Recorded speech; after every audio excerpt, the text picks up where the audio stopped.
I did not tell this to anyone. I know some will not believe me. I am telling it now because the file stayed sealed and the town changed its name, but the smell has not left my memory. It was Black Hollow, October 2012, past midnight. The valley held noise like a bowl.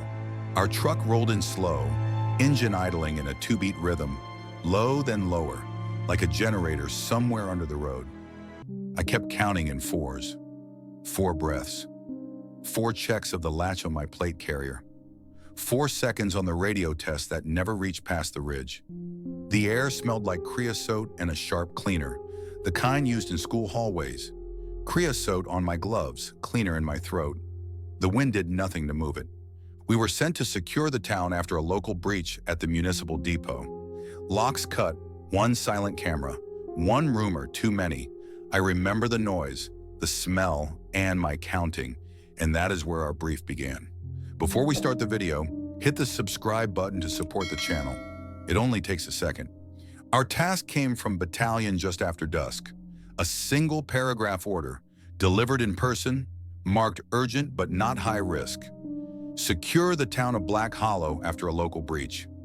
The civil police had found the outer gate of the municipal depot open. 1 padlock gone, 1 inner door forced. No explosion, no missing stock yet, but a breach was a breach. Our section was small, 8 of us. 2 signalsmen, 1 medic, 5 infantry, including me. I had been in country 6 months, long enough to know that when the police called us in, it meant they did not want to go back in themselves. The depot sat outside town, next to a disused mine and a line of concrete huts built in the 50s. The nearest base was 40 kilometers east. The valley between was narrow, with radio blackouts along the ridge. Every team that went there complained about echo and delay on comms. That place absorbed sound. We left base in 1 armored truck, 1 light carrier. The driver kept the engine low to save fuel. It made that steady 2-beat hum, the same as the generator back at camp. It felt familiar, so I counted in time with it.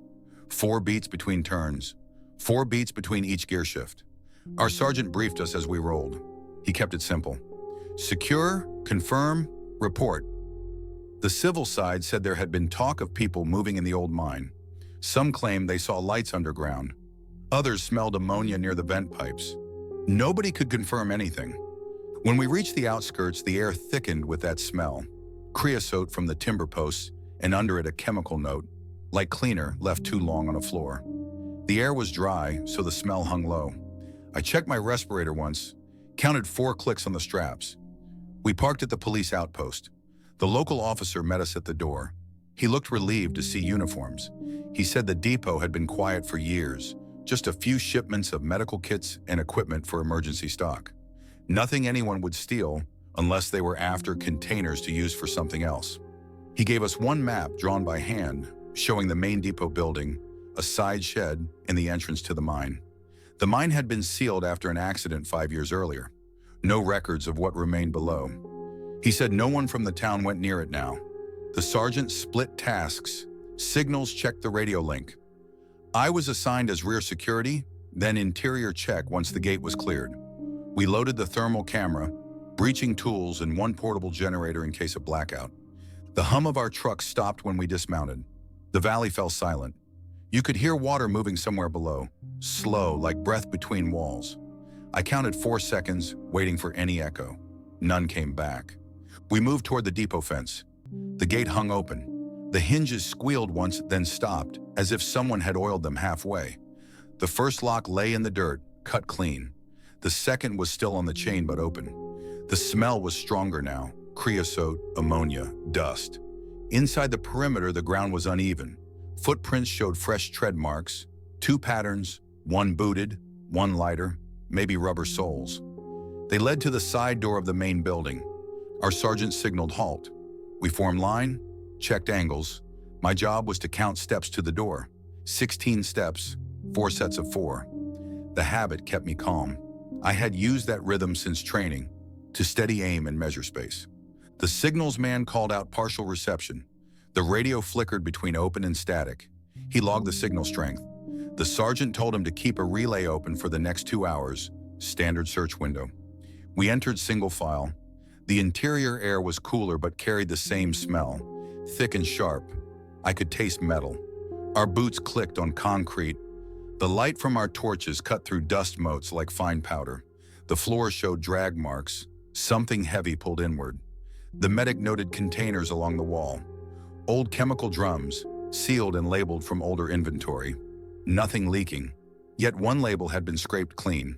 We did not speak much. The sergeant just wrote times. The hum from outside reached us again. Faint, steady, 2 beats, like the generator back home. That sound stayed with me the whole night. We cleared 2 rooms before the radio cracked again. A single burst, not a call. Just a tone, short, 4 seconds. Then silence. That was when we realized we were not alone in the valley. We held position inside the depot until the sergeant gave the next order. The signals man set up his relay antenna on the roof, hoping to catch a clear channel. The line stayed weak. The valley blocked transmission both ways. The sergeant decided we would stay overnight and search the area by grid. The breach could have been looters, but the pattern of the locks did not match a quick job. It looked like someone wanted inside for a reason. We ran a perimeter sweep. I moved with the second pair along the north wall, flashlight low, counting each meter. 4 meters, pause, scan, 4 meters more. The soil held tire tracks leading up from the old mine road. Recent, maybe a day old. The tread was wide, not from local vehicles. We followed it until it bent into the tree line. There the ground turned soft. The marks ended, like the vehicle had reversed out. I made a note. 16 meters from the depot corner to the point where tracks disappeared. The count helped me build the scene in my head. We found the mine entrance a few hundred meters past the fence. The old warning sign still hung from a post. Letters faded. Restricted. Unstable ground. A sheet of tin rattled in the wind. The smell there was stronger. Ammonia, creosote, and something damp, like old fabric left in water. The sergeant ordered us not to enter. He marked the spot on the map and sent a coded update to battalion. It took 3 tries before the message confirmed. The relay worked only at intervals. We returned to the depot yard and set a guard rotation. I was second watch. The night dropped quick. No moon. The valley walls blocked most light. When my shift started, I sat near the truck with the radio set on low volume.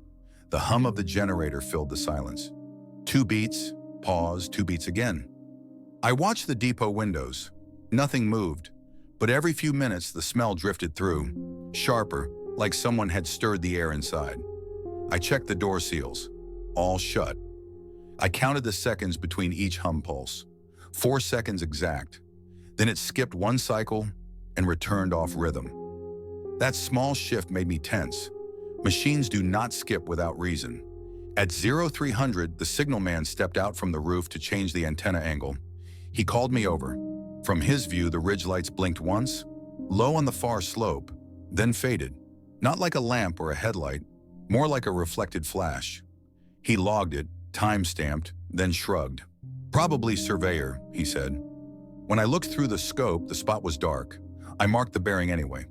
210 degrees, half ridge height. I kept the number in my notes. By dawn, the sergeant received reply from command. We were to hold the site, inspect the breach fully, and report on any remaining hazards. Reinforcements would arrive by evening. We moved in daylight, checking each storage section. Most containers were untouched.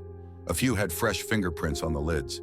The inventory list on the wall showed materials for civil defense drills, not weapons. Protective gear, filters, and chemical agent testing kits. I knew those kits used ammonia compounds for calibration. That might explain the smell, but not why it was stronger near the mine. The police officer who stayed with us said the mine's ventilation shafts connected underground to the depot's lower ducts. That line had been closed decades ago, but pipes still ran beneath both sites. He said sometimes animals got trapped and caused bad air. The medic tested air samples near the vent. The readings showed higher ammonia but safe limits. He still advised masks. We agreed. The air burned the eyes when the wind shifted. I noted the sound again.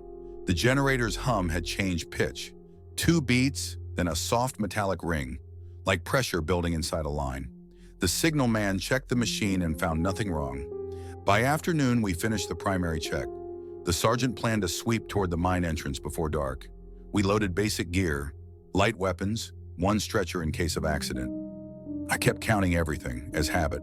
4 rifles, 4 spare magazines each, 4 med pouches on the stretcher. The pattern steadied me. Before moving out, I saw movement in the distance. A figure near the ridge where we had seen the flash. Hard to tell if it was human or just shadow from the rock. I called it out, but no one else caught it. We moved anyway. The trail to the mine cut through scrub and broken ground. Every few meters, the smell returned, stronger. At first, it seemed like residue from the old depot. Then it thickened to the point you could taste it. Creosote mixed with something bitter. At the entrance, we stopped. The air felt heavy, unmoving. The opening was partly boarded, but someone had pried loose one panel. Fresh wood marks, splinters still on the ground. Inside, the dark looked solid, like a wall. The sergeant ordered a short entry only to check depth. 2 men went in with masks in line. I waited at the mouth, holding the slack. 4 meters in, the radio cracked. 4 seconds of static, then silence. Same tone as before. We pulled them back. Both said the passage was narrow, but they felt air moving deeper inside, like machinery running far down. That should not have been possible. Power was cut to the mine long ago. The sergeant logged everything, sealed the opening with boards again, and marked it for engineers. We returned to the depot at dusk. The valley seemed to hold its breath. The hum from our generator came slower now. 2 beats, then pause as if it too was waiting. That night, none of us slept much. We heard water below the ground, steady and hollow, like it was moving through pipes beneath us. I kept counting the interval. 4 seconds each time. It never stopped. By morning, command ordered us to prepare for full descent with a support team. That was the point when the mission changed from simple security to something else entirely. The support team arrived mid-morning. 4 engineers, 1 new signals technician, and another medic. They brought a portable sensor unit and extra power packs. The order from command was clear: confirm the mine status, recover any unauthorized material, and close all entries. The engineers set up at the depot first. They checked the duct lines under the floor. 2 of them led toward the mine, 1 sealed, 1 open. Airflow sensors showed a faint pull, not strong, but steady. Something was drawing air through the line. The sergeant told me and 2 others to prepare for a close recon. We packed masks, ropes, 1 oxygen meter, and enough batteries for 6 hours. The medic stayed topside. The generator hummed behind us, still in that same 2-beat rhythm. I counted each pulse while checking straps. 4 clicks per buckle, 4 taps on my sidearm, 4 breaths before we started walking. We followed the narrow track back to the mine. The ground held our old footprints from the day before, but now there were new ones beside them, smaller, lighter, moving in and out of the same path. None of us spoke. The entrance looked the same at first glance. The boards had been replaced overnight, but one was again loose. The nails bent outward, not inward. The sergeant paused, took photos, then nodded for us to continue. Inside, we kept formation, single line. The air cooled quickly. The smell hit again, stronger than before. Creosote mixed with that same ammonia sting. It clung to the mask filters. I could taste it through the rubber. The tunnel ran straight for 20 meters, then turned left. Wooden beams supported the ceiling every 4 meters. I counted each set as we passed. 1, 2, 3, 4. The floor was damp. Our lights caught mineral flakes like glass dust. The sound from outside faded until only our own breathing filled the space. At the first junction, we stopped. The oxygen meter blinked steady green. Safe. The engineer behind me marked the map. Another passage led downward at an angle. Warm air moved from below, faint but there. That should not happen in an abandoned shaft. Air should move upward. The sergeant called a halt. We set a sensor probe near the junction. It read trace gas movement, low frequency vibration, source unknown. The signals man adjusted his headset. He caught static again, short bursts in 4-second gaps, the same pattern as the tone we had heard earlier. We moved deeper. The left passage opened into a small chamber, maybe 10 by 6 meters. Old machinery rested there, rusted and half buried. A generator frame stood in one corner, stripped of its casing. Its coils looked burned but clean, like someone had wiped them recently. The hum we had heard above ground seemed to echo faintly through the metal. I knelt beside the frame and put my hand on the housing. It was warm, not hot, just warmer than the air around it. I counted 4 seconds between each pulse I felt through the steel. A steady vibration, then pause. The sergeant told the engineers to run a surface scan. They placed sensors on the floor. The return showed a hollow space below the chamber, maybe 2 or 3 meters deep. One of them said it looked like an old maintenance bay. The original plans had no mention of it. We cut through debris and found a metal plate covering an opening. Rusted bolts gave way with little force. A draft came up, sharp with the same chemical sting. The air pressure shifted enough that my ears popped. The sergeant ordered a short probe. I clipped the line and went first with one of the engineers. We lowered into the space. The beam of my flashlight hit concrete walls, rough and wet. The chamber below was small, maybe 8 meters across. In the center stood a stack of containers, plastic and metal mixed. Some new, some old. Each one had markings that matched the depot's inventory code. So the missing items had been moved here. But there were also drums with no markings at all. Clean, modern, sealed. The smell was strongest near those drums. Creosote still, but now with a bitter chemical edge that made my eyes water. The engineer said the drums might contain solvents. He tapped one lightly. It gave a hollow ring, then echoed again faintly from the wall behind us. We turned to that wall. There was a narrow crack about 1 hand wide, running down from the ceiling. Warm air came through it in a steady pulse, the same rhythm as the generator hum above. I counted, 1, 2, 3, 4, and the breath of air matched each count. We reported up to the sergeant. He told us to mark and pull back. He wanted the sensor data before touching anything else. When we climbed back up, the signal man looked uneasy. He said the static had returned stronger. 4-second bursts had turned into longer tones, like a carrier signal trying to lock. He could not tell if it came from our own frequency or interference. We left the mine and returned to the depot to cross-check the recordings. The engineers said the airflow readings from both locations matched exactly. Something below was cycling air through the ducts at precise intervals. We traced the line on the map and saw that it ran from the mine chamber toward an old storm drain that exited by the stream below town. The old records showed the drain sealed years ago after a collapse. If it was open again, someone had done it recently. The sergeant decided we would inspect that outlet before dusk. It was 160 meters from the depot fence. I remember because I counted the paces later. As we prepared, the generator at the outpost sputtered once, then caught again. 2 beats, pause, 2 beats. The rhythm no longer felt normal. It sounded like the machine was copying the pulse from underground. That night, the valley felt alive with that sound. Every few seconds, the air seemed to move in time with it, like the ground itself was breathing. We left the depot after sunset. The air was colder, sharp enough to sting the lungs. The stream ran quiet, just a low trickle along the rocks. Our boots sank in the mud with each step. I kept count. 4 steps, pause, check the rear. 4 more. The sound of the generator faded behind us until only water and breathing filled the space. We moved in a staggered line, each man 5 meters apart. The sergeant kept the radio on open channel, though we all knew it would fade once we hit the bend in the valley. He said if contact broke, we would regroup at the depot in 1 hour. The stream outlet sat under a concrete lip built into the hillside. It looked like an old culvert, half buried in soil. A metal grate covered it, rusted through in places. The first thing I noticed was the smell. Same mix as before, creosote and cleaner, but now sharper. The medics said it could be trapped air escaping from the mine. We tested the current with a stick. The water moved slow, surface film thick with oil. The flashlight beam reflected silver. When the engineer checked his meter, the needle jumped at 4-second intervals. He said it was a pressure pulse, regular as a pump. The sergeant gave the order to clear the grate. We worked in pairs, cutting through the weakest bars. The metal crumbled easy, more rust than steel. The first section fell away with a splash. A rush of warm air followed, carrying that same bitter chemical note.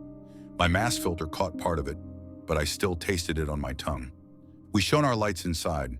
The tunnel ran straight for maybe 10 meters before turning right. The walls were lined with smooth concrete. Fresh scrape marks showed something had been dragged recently.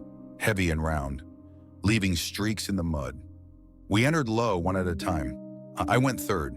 The space tightened fast, barely room to crouch. Every sound bounced back, our breathing mixed with a faint hum coming through the walls. It matched the rhythm from the generator, only slower, like a tired heartbeat. The engineer in front stopped and raised his hand. He pointed at the floor. Small footprints, bare, maybe child-sized, pressed in the thin layer of mud. We froze. He snapped a quick photo, no flash. The prints led deeper toward the bend, then vanished in a pool of standing water. The sergeant whispered to keep moving. We advanced 4 meters more. The tunnel widened into a circular chamber, maybe 5 meters across. In the center stood a metal drum, clean, new, no label. Around it lay old debris, pipes, rags, and pieces of broken equipment. The air moved again, this time stronger. It came from a vent high on the wall. The vent grating was newer than the rest of the structure. The engineer said it had been installed within a few years. There should have been no maintenance this deep, not since the closure. We checked the drum. It was sealed tight. No markings, no tag. The medic ran a surface test. The readings showed chemical residue, low toxicity, but enough to irritate eyes and skin. He said it might be leftover solvent or neutralizer, maybe from the depot stock. The sergeant marked the location on his map. "We'll log it for recovery," he said quietly. "We're not touching it now." We began to backtrack. That was when the hum grew louder. It came through the walls steady, rising in pitch. 2 beats close together, pause, then again. The sound vibrated the mud under our boots. The engineer's meter started clicking at the same rhythm. We moved faster. At the exit, the air pressure shifted again. The rush of warm air reversed, now pulling inward. Dust and small debris lifted off the ground and disappeared into the tunnel behind us. The sergeant ordered a full retreat. Outside, the night air hit cold. The sound continued faintly inside the hillside, still in that 2-beat pattern. I counted without meaning to 1, 2, 3, 4, and the pulse matched it perfectly. We reported to command that the vent system was active and connected to the mine. They instructed us to maintain position and wait for a chemical specialist team in the morning. But the sergeant did not trust the wait. He said if airflow was being forced, someone could still be inside. He decided to keep a small watch near the outlet overnight. I volunteered. 3 of us stayed behind. The rest returned to the depot. We set up near the stream, flashlights off, only night vision active. For a long time, nothing moved. The hum quieted, replaced by running water. Then just before 0300, we heard footsteps on the opposite bank. Slow, careful, one at a time. Through the scope, I saw a shape moving along the edge of the water. Not full height, maybe crouched. The outline was wrong for an animal. Too steady, too deliberate. It stopped near the outlet, turned its head once toward us, then stepped into the tunnel and vanished. We waited for movement, but the sound stopped completely. The hum did not return. The air went still. When the sergeant came back at dawn, we told him what we saw. He said nothing for a long moment, then just nodded. "We'll go in again," he said. "This time we follow the air to the source." That single order changed everything about the mission. We entered the tunnel again at first light. Same route, same formation. The air was still. The smell hung heavier, no wind to move it. It stuck in the mask like oil. The sergeant wanted to trace the airflow back to its source. The engineers said the vent likely connected deeper into the mine, maybe through an old maintenance corridor. If that corridor was open, it could explain the pressure pulses and the hum. We reached the chamber with the drum. Nothing had changed except the water on the floor was higher by a few centimeters. The engineer checked the reading. He said groundwater could be rising, but the timing was odd. The last rain had been weeks earlier. The sergeant ordered a deeper scan on the far wall. When the device pinged, it showed an open cavity behind the concrete, larger than any room we had mapped.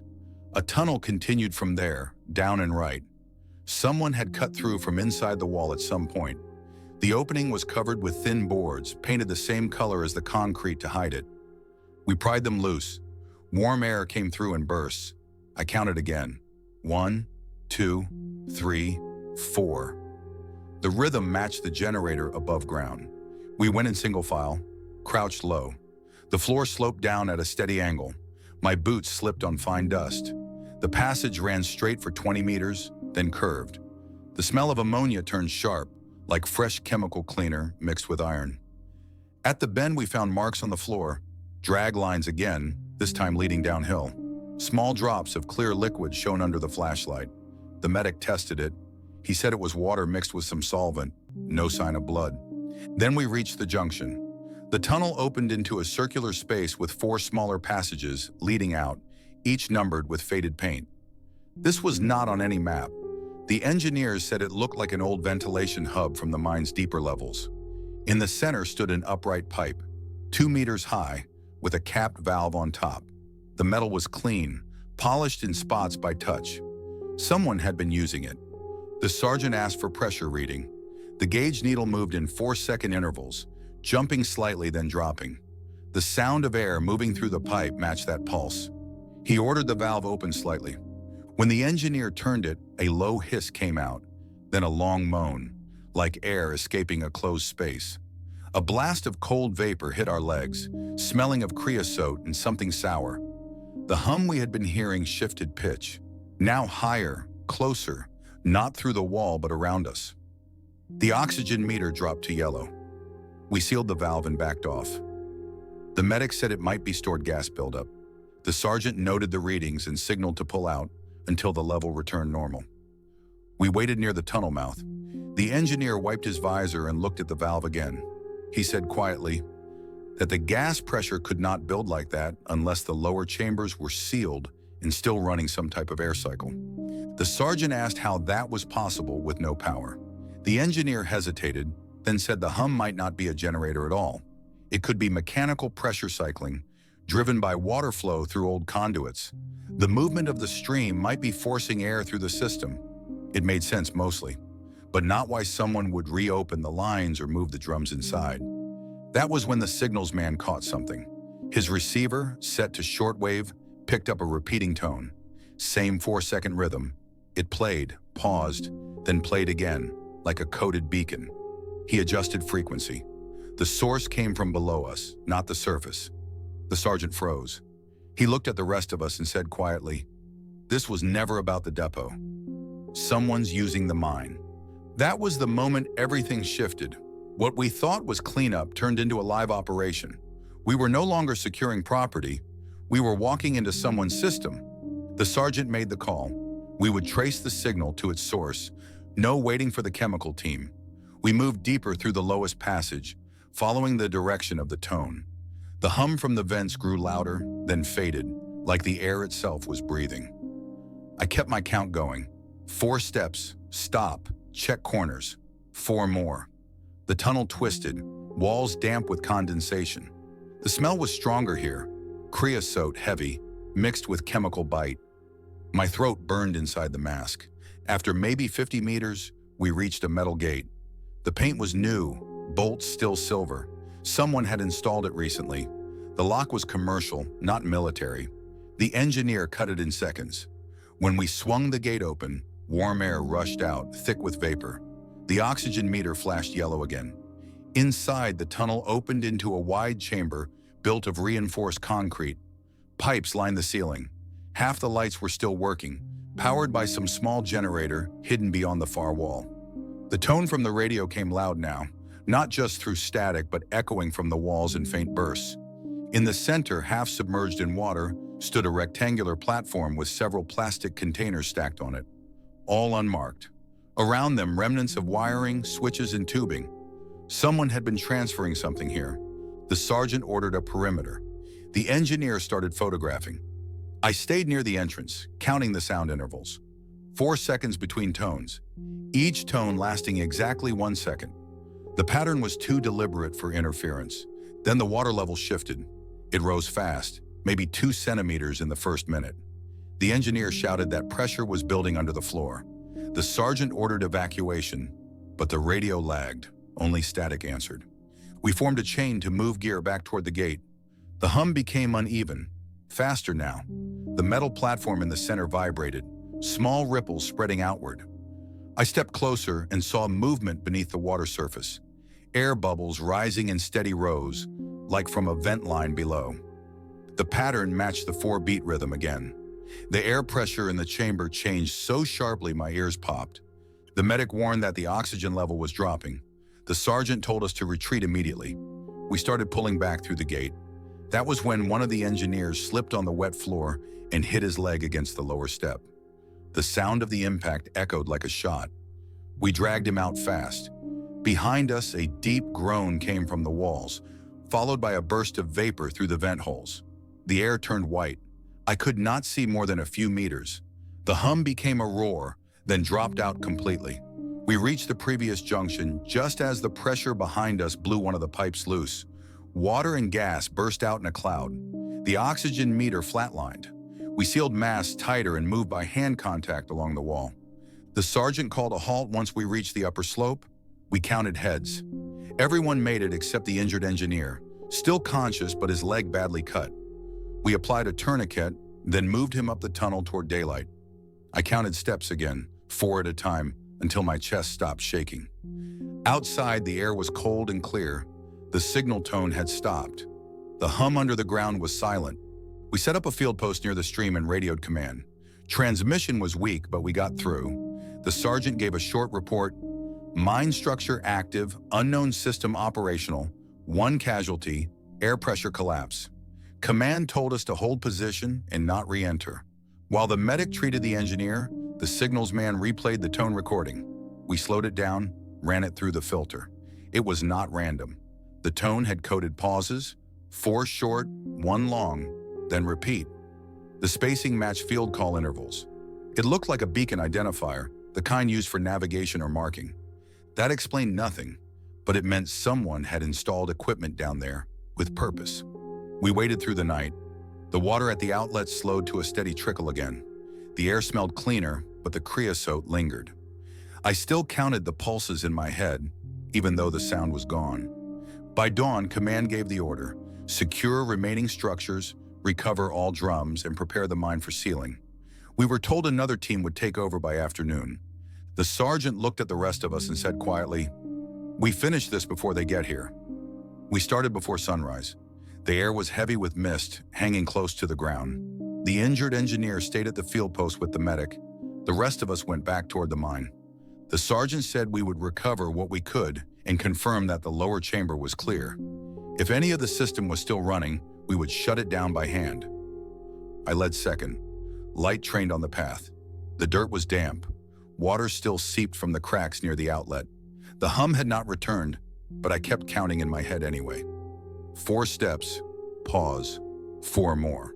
At the tunnel mouth, the smell came back, faint but sharp, like wet wood and cleaner mixed.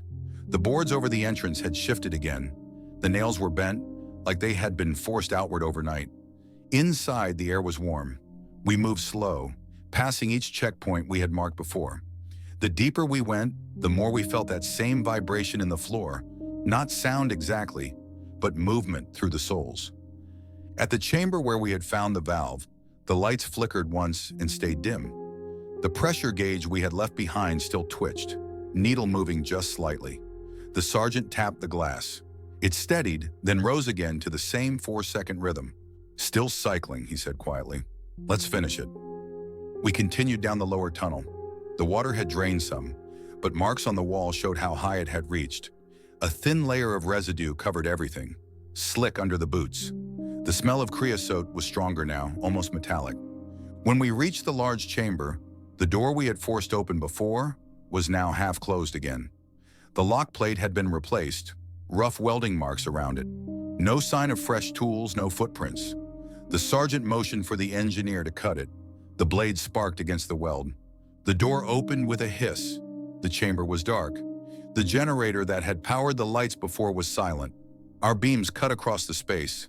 The metal platform was still there, but the containers were gone. Only wet tracks and 1 torn label remained. We spread out, checking corners. The air tasted stale, thick with the same ammonia trace. The medic's meter flashed unstable but readable. He said we could stay a few minutes before levels became unsafe. The sergeant ordered me and the signals man to sweep the far side.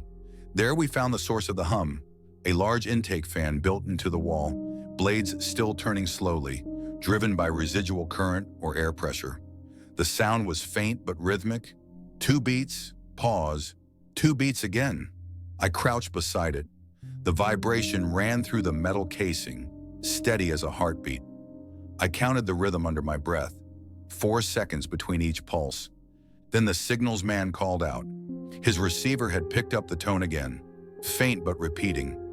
This time it was clearer, same sequence as before, 4 short, 1 long. He said it was coming from beyond the intake vent, deeper inside. The sergeant weighed the choice, leave it or go. He looked at us then said, "We go." We removed the fan guard carefully. The tunnel beyond was narrow, round, lined with old conduit pipes. The air inside was hot and smelled of oil.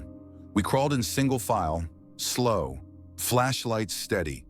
The sound grew louder, echoing back in sync with our breathing. After 20 meters, the pipe opened into a small concrete bay. A single metal crate sat against the wall, plugged into a power junction through a thick cable. The crate hummed softly. On its side, faint letters spelled an equipment code we did not recognize. The sergeant approached and wiped the surface clean. There was a control panel sealed under a plastic cover. A small green light blinked in 4-second intervals. He told the engineer to check the wiring. The reading showed low current draw but stable output. The device was active, powered through the same underground line that ran toward the depot. "What is it?" someone asked. The engineer shook his head. "Could be a pump. Could be data storage. Hard to say without opening." The sergeant looked at the rest of us. We documented, then cut power. We stepped back while the engineer prepared to disconnect. He pulled the main cable. The green light blinked faster, then stopped. The hum dropped out, replaced by a soft clicking from inside the crate. The signals man's receiver went dead. Then one last burst of tone played through his headset, louder than before. A single pulse lasting 4 seconds, followed by silence. The engineer stepped back. "Power's off," he said. The chamber stayed quiet. Then a slow drip of water began somewhere above us. I could not tell if it was real or just in my ears after all that noise. The sergeant ordered extraction. "We've done enough," he said. We retraced our path, climbing up the tunnel, through the gate, past the valve chamber. Every few minutes I thought I heard the hum again, faint, distant. I kept counting to stay steady. 4 steps, pause. 4 steps, pause. When we reached the surface, daylight hit hard. The stream was running higher now, cloudy with silt. The medic said it might be from the pressure release below. The sergeant reported success.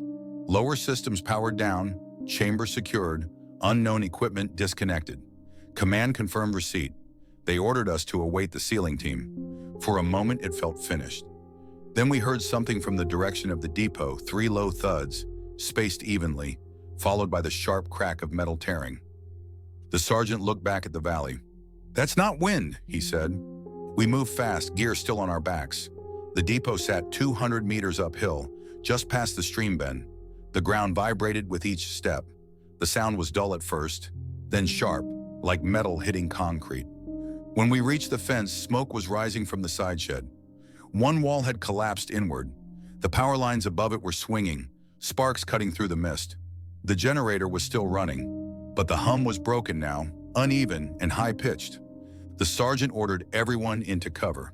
We crouched behind the truck. The air smelled of burnt oil and that same chemical cleaner, thicker now, like someone had poured it straight onto the ground. My throat burned even through the mask. The signals man checked his headset. Static filled the channel. No connection to command. The hum from the generator turned irregular, then stopped altogether. The silence that followed was worse. The sergeant signaled to move. We advanced along the depot wall, weapons ready. I counted 4 steps each time before freezing to listen. The pattern steadied my nerves. Inside, the storage rooms were half lit. The power lines flickered, casting long shadows. The smell of creosote was strongest near the far corner, where the floor had cracked. A stream of water ran from the crack toward the drain. The water shimmered with oil, reflecting our lights. The engineer bent to check it. He said it was coming from underground, same mixture we saw near the mine. The pressure must have forced it up through the ducts. Before we could move, the radio tone returned. Not through the headset this time, but through the air itself. A low pulse rolled across the room. 4 beats. Pause. 4 beats again. The walls seemed to carry it. The sergeant shouted for everyone to clear the area. We backed toward the exit. The pulse grew louder, then stopped as sudden as it began. Then the floor gave a low crack. The concrete near the drain split wider. Water gushed up in a narrow column, bringing mud and debris. A wave of air followed, thick with the same burning smell. The lights died. We hit the ground. The sound that followed was deep, like air being pulled through a narrow pipe. I felt it more than heard it. The pressure changed again. My ears popped. Then everything went quiet except the dripping water. When the emergency lights flicked on, the floor had settled. The crack was wider but stable. Steam rose from it. The sergeant checked the perimeter. No one hurt. The engineer ran a quick gas test. Safe enough to stay. We traced the line of the crack to the back wall. It lined up perfectly with the vent that connected to the mine. The water flow had forced open the old duct, releasing everything trapped below. The sergeant called it in again, repeating coordinates and situation. Still no response. We decided to shut down the generator manually and hold until command replied.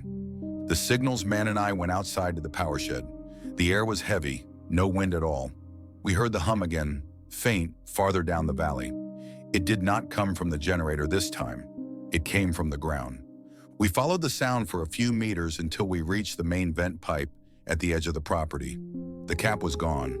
Warm air pushed out every few seconds. 4 beats, then pause. I held my hand near the vent. The air was hot, smelling of cleaner and metal. The rhythm was exact. 1, 2, 3, 4, rest. It did not fade or change. It stayed constant, like something below was still working. The sergeant joined us. He looked down the vent and shook his head. SEAL team's not going to like this, he said. We spent the next hour securing the depot, logging every reading, marking where the pressure had broken through. The sound kept coming, steady as breath. Then close to noon, the signals man got contact. A faint voice from command confirmed the SEAL team was delayed.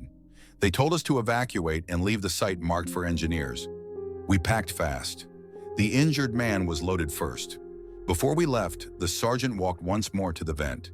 He placed a tag on it, then covered it with a steel lid from the storage yard. The hum softened, but did not stop. He looked at me and said quietly, "Sometimes you can't fix a place. You just stop going back."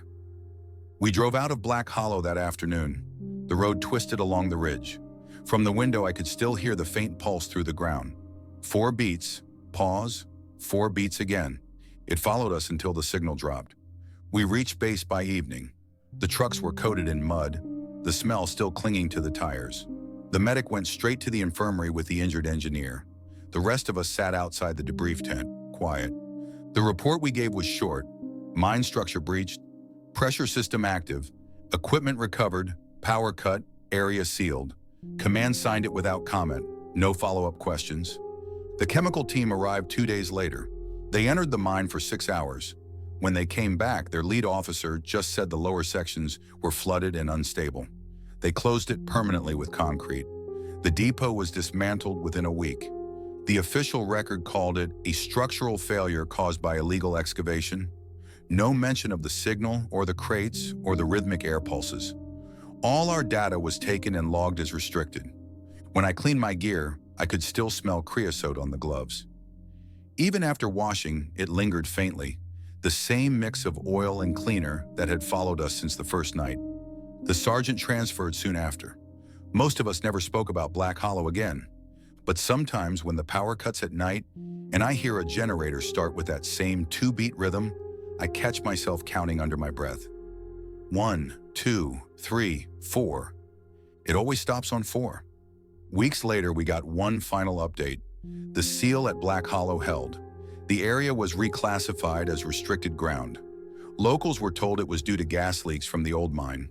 A few months after that, the depot site was flattened. The new road cut through where our outpost once stood. The name Black Hollow disappeared from maps. No one mentioned the tone again. But during training drills, when the generators ran at night, a few of us would glance up, listening for that 4-beat pattern. None of us said it out loud, but we all heard it once or twice. The engineer who was injured never returned to duty. He sent me one message before his discharge. Still hearing it, every fourth second. I deleted it, but I remember the words. Some places keep running, even after you turn the power off. Years have passed since Black Hollow. The report stayed sealed. No one outside our team ever asked for details. I still think about that place when the nights go too quiet. I try to tell myself it was just pressure, just trapped air, just machinery still moving in the dark. But it felt like more than that, something that waited for attention and kept working when everyone left. Every sound I hear now, every generator hum, I count without meaning to. 4 beats, then silence. The rhythm never leaves. I have learned not to chase explanations. Some operations end without answers. You just do your part, close the file, and carry what's left. Don't turn off your lights yet. If you like the video, hit like and watch the next amazing horror story showing on your screen.